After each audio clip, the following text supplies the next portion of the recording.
Good morning, church. We're halfway through Black History Month, and I wanted to make sure that I shared some thoughts with you. First of all, I want to start by letting you know my thinking about Black History Month. Basically, it's changed. It's changed significantly over the years. When I was younger, I thought it was kind of a shame that there was a Black History Month. I don't know exactly how I came to the conclusion, but I remember being aware that we had a TV channel called BET, which stood for Black Entertainment Television. And there was a beauty pageant called Miss Black America. And there were TV shows where all the actors were black. And there were churches where every member was black. And I even learned that there were some programs specifically designed to give college scholarships to black people. Now, I don't know how I came to this conclusion, but I thought all of those things were racist. Therefore, I also thought that Black History Month was racist. You see, I had this logic going on in my mind. It was a logic that said something like, if I replaced all those uses of the word black with the word white, then I'd really have something racist. White History Month, White Miss America, White Entertainment Television, White-only scholarships. Yeah, all those things felt and seemed really racist to me. And so I wondered why a Black History Month was somehow not racist.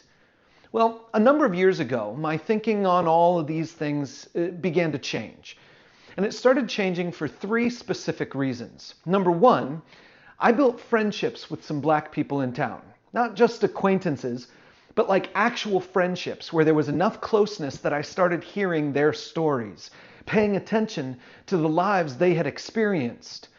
And number two, I started getting convicted by those stories. The stories that I was hearing came from different people, from different circumstances and different cities and different backgrounds, but all of the black people I met and became friends with told me similar stories. I soon began to realize that the experience of black people in this country is actually significantly different from my own. Just talking about those differences was eye-opening to me. So I tried to learn more. I attended a Black History Month church service put on by the Pastors Alliance, and I heard story after story of truly significant people and events in American history that I'd never heard of before. I started reading books and listening to podcasts and watching educational videos about the history of black people in the United States. And I was regularly surprised by the number of important historical events I'd never been taught. See, through all of that, I learned a very life-transforming lesson. There is no White History Month because every month is White History Month. My history classes growing up were almost entirely filled with the stories of white people moving in their white worlds. I didn't hear stories about slavery. I didn't read Uncle Tom's Cabin. I didn't hear about Plessy versus Ferguson or Emmett Till or Frederick Douglass or W.E.B. Du Bois. All of my history was awash with whiteness. William Shakespeare, the 100 Years' War, the Renaissance. I even learned about the Crusades from the perspective of Europeans. I went to a college even whose mascot at the time was the Crusaders.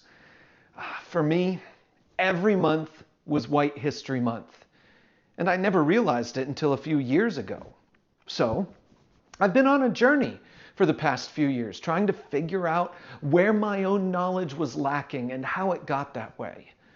But the biggest thing I've learned is that my upbringing created in me a perspective that I'm calling white normalcy. Now, probably it's more accurate to use the term white supremacy, but I know that some people will react too negatively to that, so I'm going to soften it a bit, and I'm going to use the phrase white normalcy. White normalcy is the concept that the lived experience of a white person is normal. The beliefs, perspectives, challenges, successes of white people, they're just expressions of what is or should be normal. And I didn't get that idea just from my history classes. I also got that idea from my Bible classes. Don't get me wrong, no one taught me that the Bible said being white was normal and being black was somehow abnormal or wrong or different. They didn't have to. The presupposition of whiteness was present throughout.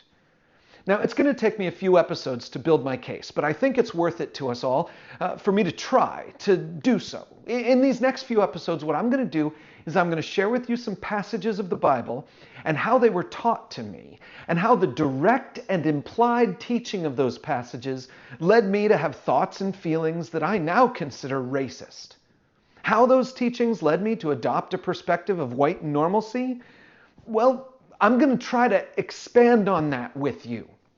I'm also going to try to share with you how those passages don't actually say the things I was taught they said. So let's start at the beginning. Adam and Eve. Now, there are three major parts of the Adam and Eve story that work together to empower a presumption of whiteness. First, Genesis 1 says that God made the whole world in 6 days and made men and women on day 6. Okay? File that away. That's the first point. Let's look at the second point. Secondly, Genesis 2 says that God put Adam and Eve in a garden called Eden, and maybe locates that garden in Mesopotamia. Thirdly, Genesis 2 indicates that Adam and Eve were the first people, specially created by God, and therefore the prototype for all humanity.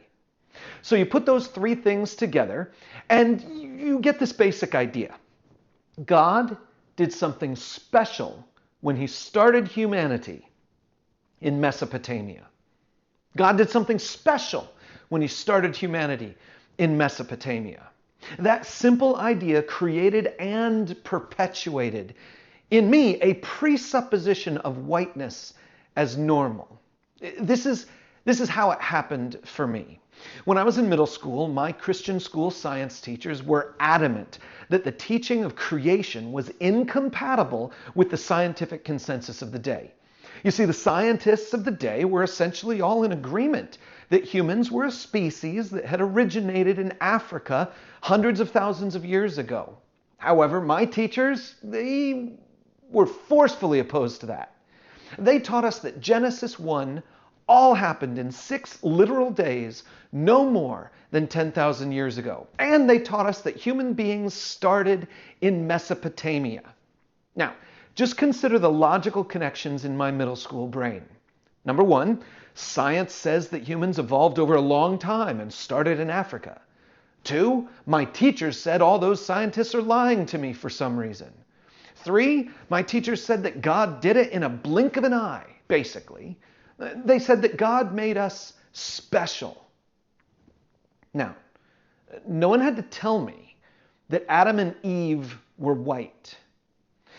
But think of the contrast. Science says we come from Africa, and my teachers said, no, we didn't. We are special.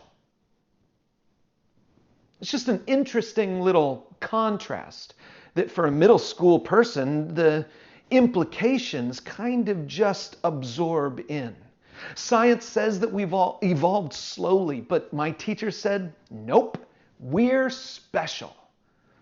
See, science says there are many different streams of humanity. You know, you've got the Neanderthals and the Denisovans and the other groups that eventually kind of lead towards modern humans. But my teachers were like, no, there's one prototypical kind of human, only one kind of human that qualifies as human. Now, no one told me that Adam and Eve were white, but it was definitely communicated, and sometimes explicitly, that they were not black. Being from Mesopotamia meant that they had lighter colored skin, and therefore we could imagine them as white. And so as a result, all the books, all of the flannel graphs, all the Sunday school lessons, all of the artwork I ever saw, all the other depictions of Adam and Eve always made them look white. Now, I don't have time today to go into all the details about how to interpret Genesis 1 and 2, but because the doctrine of creation is such a sensitive topic among Christians, I'll take the time to say one thing about it. I want to go on the record to say, right here, that I believe God is big enough and strong enough that if he wanted to create everything in 6 days, he could. I think he could do it in 1 day. God is big enough that he could create everything just quickly, blink of an eye, snap of the finger. And also, he's big enough that he could make it look like it took forever. He could create the fossils in the ground already.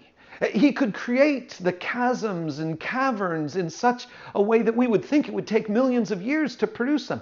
God has the ability that he could fool us that way. He could go ahead and make the world so that it looked really old. He could do that. However, I don't think he did. And most Bible scholars in history also don't think that's what God did. And sometime soon, I'll take time to really dig into the understanding of Genesis 1. But for now, I just want to leave it at this. Nothing in the Bible indicates that Adam and Eve were white. Going deeper, we don't have a clue where the Garden of Eden actually was. Here's what it actually says in Genesis chapter 2. It says, "The Lord had planted a garden in the east, in Eden, and there he put the man he'd formed. A river watering the garden flowed from Eden, and from there it was separated into 4 headwaters. The name of the first is the Pishon. It winds through the entire land of Havilah where there's gold. The gold of that land is good. Aromatic resin and onyx are also there. The name of the second river is the Gihon. It winds through the entire land of Cush. The name of the third river is the Tigris. It runs along the east side of Asher. And the fourth river is the Euphrates." Now, what's fascinating is that the 2 rivers that still exist today are the 2 with effectively no description whatsoever. And that's, I think, because Moses knew that the other 2 rivers needed explanation because the other 2 rivers didn't exist in his day either. In other words, Moses is writing a vision that he's received from God about the Garden of Eden and the rivers that fed it. And even Moses has to describe it in an interestingly broad way because the other 2 rivers simply didn't exist. They don't exist today. Furthermore, the text says that there was 1 river in Eden and that outside Eden it was split into 4 rivers. But that's a problem because these 4 rivers, the Pishon, Gihon, the Tigris, and Euphrates, at least the Tigris and the Euphrates don't intersect anywhere. I mean, they eventually both reach the sea, but the rivers don't intersect anywhere. And so to have 1 river that flows and then becomes 4, or vice versa, 4 rivers that flow into 1, can't involve the Tigris and the Euphrates the way we know them today. Furthermore, we have no idea where Havilah was. Maybe it's in Persia. Maybe it's in India. Furthermore, one of those rivers is described as flowing through the land of Cush. And Cush was a word that refers to regions in Africa. And so basically what we're learning about the Garden of Eden here is that if these rivers are real, literal rivers, then one of them comes out of Africa, one of them comes out of Persia or India, 2 of them might be in Mesopotamia, but we don't know what they looked like back then, especially before the flood of Noah. We have no idea what those rivers were like back then. And as a result, we have no idea where Eden was. No one knows. We also don't even know how long ago God made Adam and Eve. When I was younger, I looked in the book of Genesis and I tabulated all the genealogies and I added up how old a person was when they had a certain child. And I tabulated it all up and I put it all together into a chart and I figured that, Adam and Eve must have been created around 6000 BC, something like that. And I'm not the first one to think that. And my science teachers in my school never directly said 6,000. They always just said 10,000 years ago. But here's the thing, we don't really know because none of those genealogies are written in the way to convey a specific time span, a specific period of time. In fact, the times that are given are so huge and large that they leave a whole bunch of speculation. Not to mention the fact that depending on which version of the Hebrew Bible you read, the times can be wildly different from each other. Here's the point. No one back in Moses' day thought that genealogies were an accurate depiction of how long something took. They were just giving relationship information to all those things. And so we don't know how long ago God made Adam and Eve. Now, one of these days, I'll show you the passages in the Bible that even tell us there were other human-like creatures on the planet when Adam and Eve were around. It's a passage that tells us fascinatingly that there were some beings on the planet who did not descend from Adam and Eve, but then are somehow sexually compatible with Adam and Eve's descendants. It's a fascinating passage. I'll get into that sometime. But let's just leave it at this. No one ever told me that Adam and Eve were white. They did tell me they were special. No one ever told me Adam and Eve were white, but they did tell me they definitely didn't come out of Africa. No one ever told me Adam and Eve were white, but they did tell me that they could not have been black. And if science says A, B, and C, and all my teachers are telling me they're all lying to you, then I have to conclude as a middle school, high schooler, that the opposite of the scientists must be true. You see, it fed into my little brain a long time ago that Adam and Eve must have been white people, and that the prototypical human being on the planet was white, or at least lighter colored skin. And as a result, I just simply developed that presupposition. It persisted. The pictures in the books contributed to it. The artwork I saw contributed to it. And everywhere around me, my whole environment just fed on that same basic premise. Now, there's one thing we know for definite sure. And it is that God did have a prototypical purpose for humanity.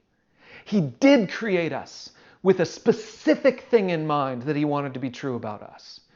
And it was in Genesis 1:27, when we are told that God made man and woman in his own image. In the image of God, we are made.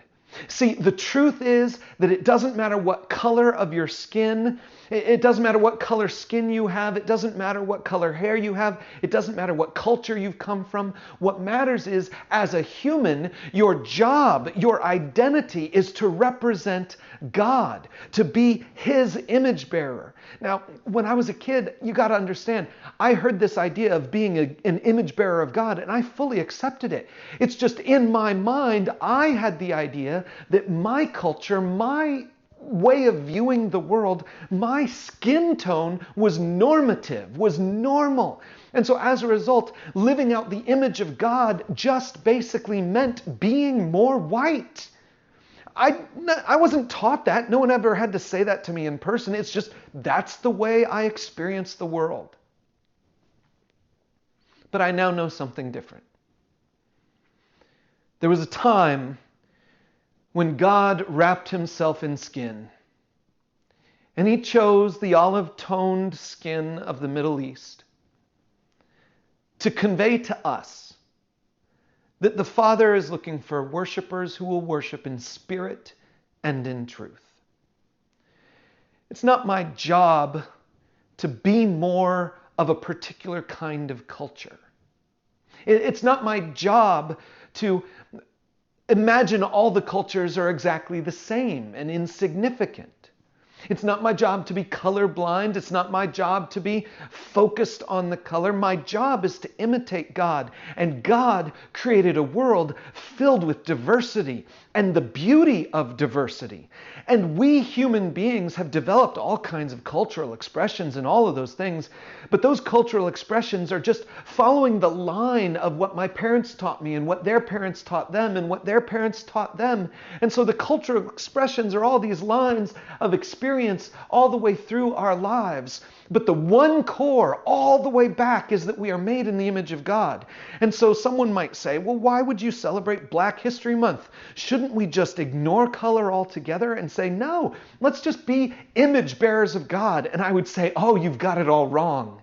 You see, it's only when I understand the Black experience, it's only when I understand the indigenous American experience, it's only when I understand tribal African experience and Indian experience and Eskimo experience, it's only when I understand the experiences of all these other people that I can tell the difference between what makes us unique and what makes our cultures separate, and what is the core underneath them all. Because after I get to understand the wide variety of the cultural expression in this world, at that point in time, I begin to see the kernel that started with the image of God, the one thing that is the same for all of us. And so I encourage you to join me. Let's be people who engage the conversation, welcome the conversation. Black History Month, bring it on. Let me learn more. Let me learn everything I can about the experiences that are different from my own. My own experience is not normative. My own experience is only normative in the sense that it reflects the image of God, and theirs is too. And the more I get to know them, the more I get to see where the image of God is present in both. My job is to represent the image of God. And boy, if I think the image of God looks like my culture, I am severely mistaken. God's intellect isn't the kind of intellect of the Renaissance. God's understanding of beauty isn't the kind of artistic expression that we have in the United States. God is above all those things. And so I want to live out the image of God, partially by learning a lot more about the people He has made. I hope this is an encouragement to you. If it is, share it with someone. Let's be people who represent the image of God, not in some colorblind way, but in some sort of diversity embracing way where we learn about each other and experience one another and love God more as a result of it. May we be the kind of people who do that. Share this with people that you know. Put it on a social media platform. Like it. If you're watching this on YouTube, that little like button and the subscribe thing apparently does something. That's what all the other YouTubers tell me I'm supposed to tell you to do. But listen, I just want us to be the people who represent God better in this world. So if this helps you do that, let's share it, let's spread it, and let's get other people to start representing God a little bit more in this world too. Thanks so much for joining us. Good morning, church.